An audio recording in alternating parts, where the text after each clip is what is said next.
Have we been looking at the wrong calendar to see God's timeline? When we look at the Jewish calendar, do current events become more clear?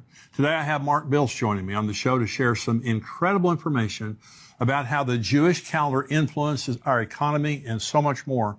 For access to today's entire show, become a subscriber at endtimes.com for only $7 a month. And I also want to remind you of my new book, Look Up. It's available now, and just visit the link below to purchase it. I'm Jimmy Evans. Welcome to the Tipping Point Show.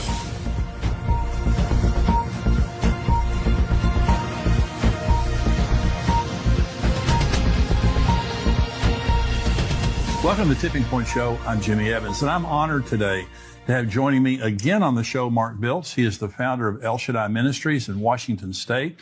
He's a best-selling author of many books, including Blood Moons, which brought incredible revelation to the church about the world in the end times. He's also a well-known and popular commentator on the biblical feasts of the Lord. Mark always brings a fresh perspective on Bible prophecy in the end times, and today we're going to be talking about his book, God's Daytimer. And Mark, it's great to have you here. Oh, it's so great to be here. All the way from Washington State, that beautiful place up there. So it's good to have you here. Well, thank you, Jimmy. It's so great. Well, you've got so much incredible revelation. Now, I mentioned the book Blood Moons, and we're going to be talking about that some. But I remember that just shook the entire church world. I mean, when you read in Joel 2 about, the moon turning blood and, the sky growing dark and all that, the sun not giving its light, you brought new meaning to that because we didn't realize it was talking about lunar eclipses. So it was a phenomenal revelation. So we're going to talk about God's Daytimer. And let me just begin by asking the question, why is being on God's calendar so important? Well, I think one of the main reasons, if you're familiar with, everyone's familiar with 1 Chronicles 12:32, to be like the sons of Issachar who understood the times. Right. We need to understand the times. In Genesis 1:14, God said he created the sun and the moon, number one, for signs, not light, not heat. It was for signs. And then it says for seasons, days, and years. Well, here's the thing. We know we're not going to use the Mayan calendar. That kind of everyone was scared about that. We're not using the Muslim calendar. It's based only on the moon. We're not to use the Gregorian calendar because it's only based on the sun. Right. And Genesis 1:14, God said we are to use the sun and the moon. And so the biblical calendar is what God uses. And then what the problem is our English. When we hear the word seasons in Genesis 1:14, we think of winter, spring, summer, fall. Right. But the Hebrew word is moed, which means an appointed time. So God has appointed times on his calendar for when he's going to intersect with human history. Right. They were also called holy convocations, the festivals, which literally means a dress rehearsal. Wow. Now, do you want to be at the wedding of the Messiah? I do. Then we need to be at the dress rehearsal. Do you want to be at the coronation of the Messiah? That's right. Then we need to be at the dress rehearsal. Yeah. We need to understand those things. So it's phenomenal to me when you understand even Messiah's life, all the things that happened. One of the most horrible things that affects marriages is to have a child die. Right. Oftentimes there's a divorce or something happens when the child dies. And that's the most horrible thing to happen. But you know what? God, the Father, said, look, I'm going to determine what day my son is going to die. I'm going to determine what time he's going to die. And I'm even going to determine what songs will be sung at his funeral. Wow. So he had King David write the funeral hymn 1,000 years before he even came. And then from Moses all the way to Messiah, every year they did the dress rehearsal of killing the Passover lamb. And that's when he died, was on Passover.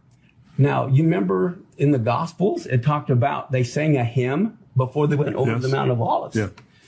I know the words to the song they sang. What is it? It's Psalms 118, the Hallel. Psalms 118 is the final song on every Passover. Wow. So right before he was betrayed and rejected, what are the words? Some of the words in Psalm 118? This is the stone the builders have rejected. It's going to become the headstone of the corner. Wow.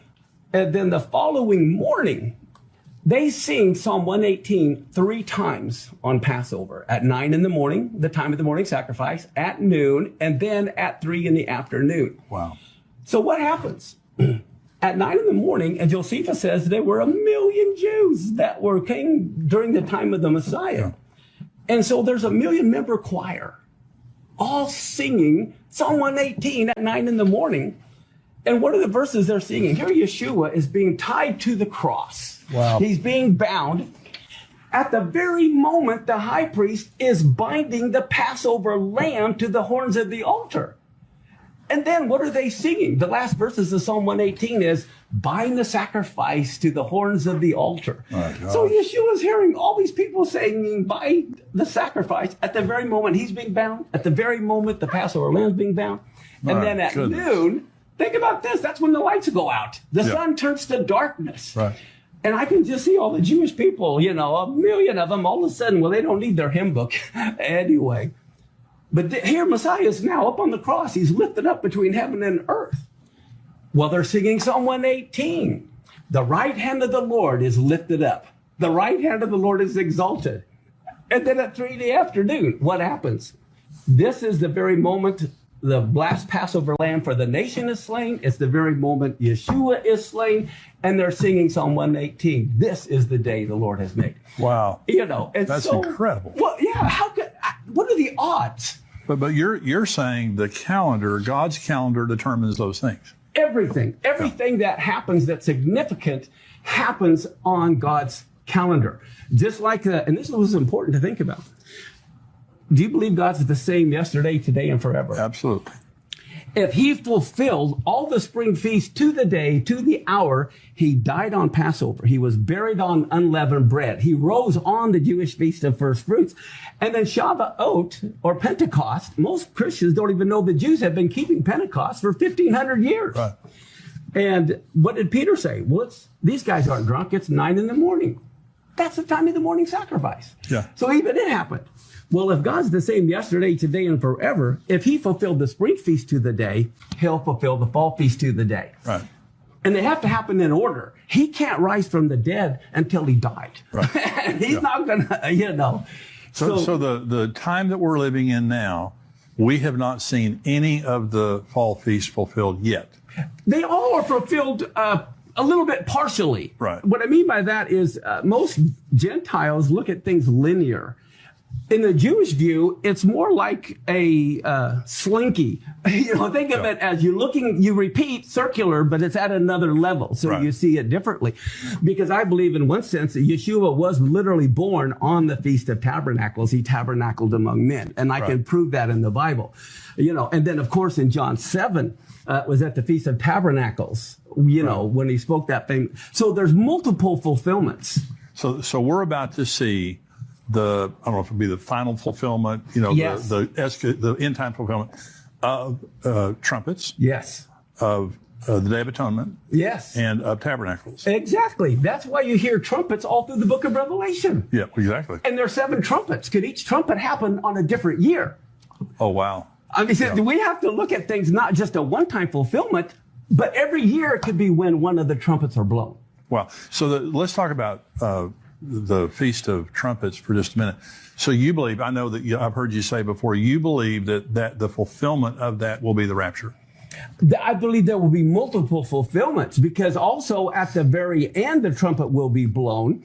And then at the end of the millennium, the books are opened again. There's another resurrection of the dead. Right. But I believe that the Feast of Trumpets is when the resurrection of the dead will take place. So let's talk about, you're talking about economic cycles that are tied to God's calendar. Definitely. And some people focus on the Shemitah year, but actually what's more important is the first year of the next Shemitah cycle. Right.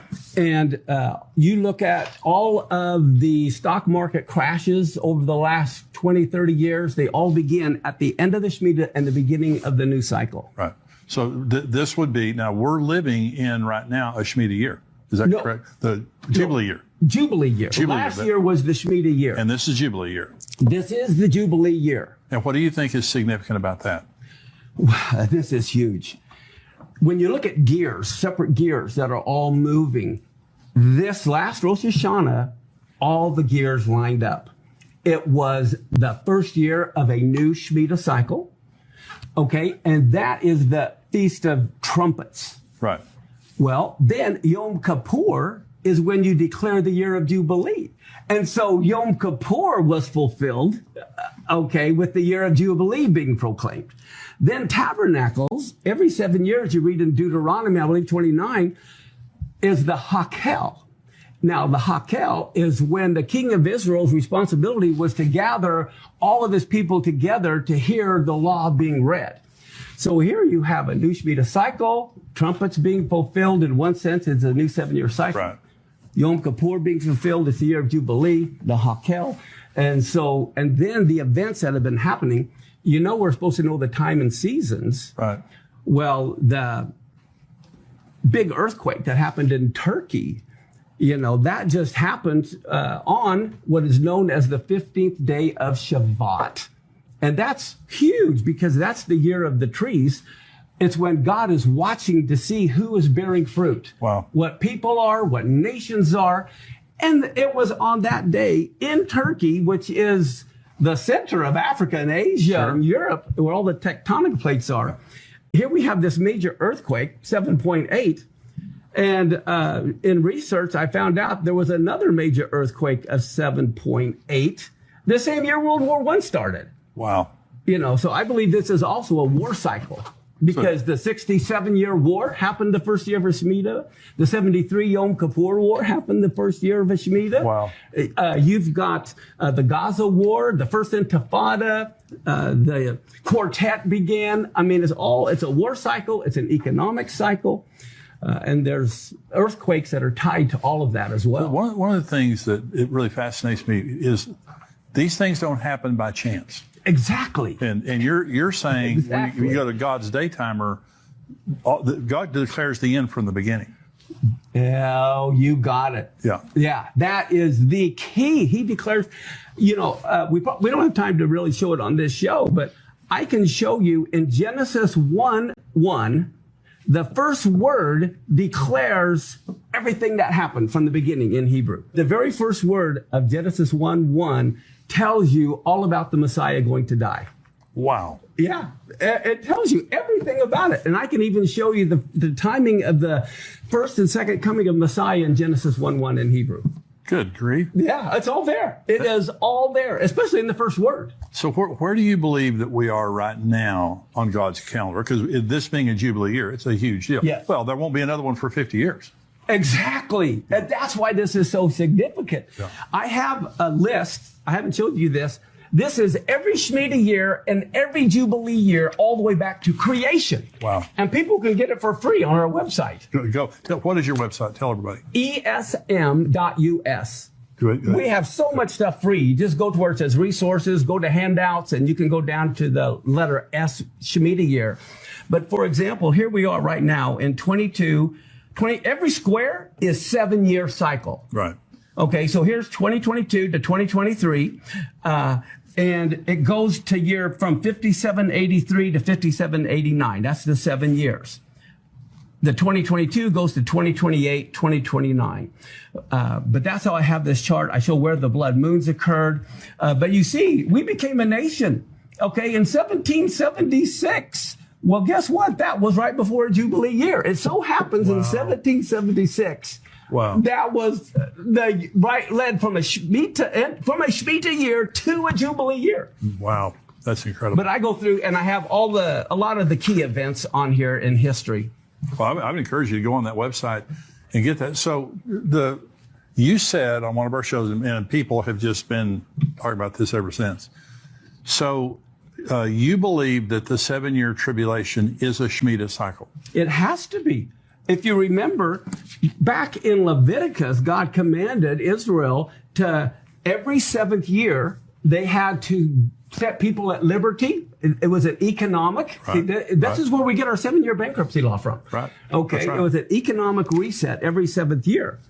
Well, so then what happens is now, as we look at the year we're at, we see we're entering a year of Jubilee. And so this last year was an economic reset. And in the book of Daniel, we know Daniel was Jewish, right? Right. Yeah. So he talks about 70 weeks. And they're 70 weeks of years, where we get the 490 from. Right. Well, if it's 70 weeks of years, Those are all Shemitah weeks.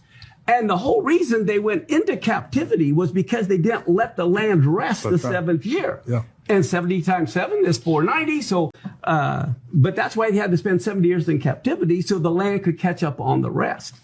And so we realize that is a Shemitah week.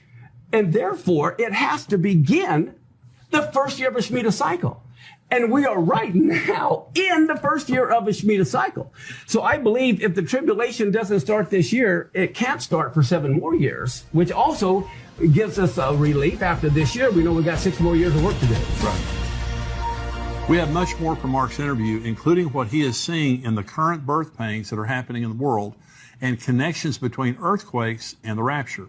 To become a subscriber, visit endtimes.com and join us for only $7 a month. Along with the rest of today's interview, you'll get access to all of our End Times articles, shows, and teaching. Join us at endtimes.com today.